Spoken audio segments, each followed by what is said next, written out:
Wa ọmọ ìyá mi ó ti bẹ́ o. Ṣé ń gba owó ló ń bojú ọmọ ìyá jẹ́ o? Ó dẹ̀ tún bínú ògo ìyá ẹ ti bẹ́ o. You no get glory, I make you the best.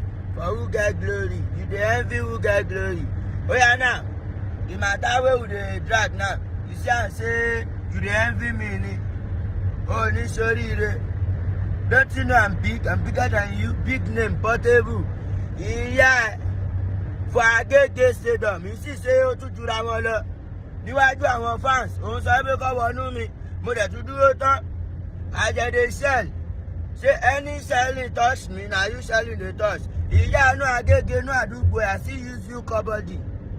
Ogun kill you. I dey talk about money. Pawo. I don't see what you do yesterday. You dey hear? Na based on say Afrobeat. I no wan spoil their show. You dey hear?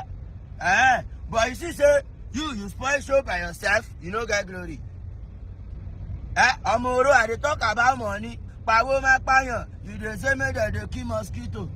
Òǹgbẹ́ yàrá ẹ̀fọ́ tó complain ẹ̀fọ́ tó ní dágà ló máa jẹ ìyá ìdè kí mosquito wẹ̀wẹ̀. Me I dey cash out well o. Since when you don dey blow kí ló fi dà ó ní show you you dey envy my glory. Ìyá you see envy my glory on top stage.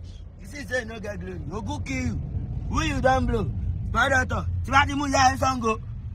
Logun State, Lábẹ́òkúta, Lówódé, Benin Republic. Tí bá mú ẹ Níbàdàn. Tí bá mú ẹ Ìlọrin. Bẹ́ẹ̀ mú ẹ lọ́sọ̀gbọ̀, bẹ́ẹ̀ mú ẹ lẹ́yìn wo àwọn abúlé olóko abúlé olóko tí bá mú ẹnu ẹ̀kọ́ màá ní kọ́ yàyà ẹ̀ wo kọ́ yàyà ẹ̀ sí 50 bẹ́ẹ̀.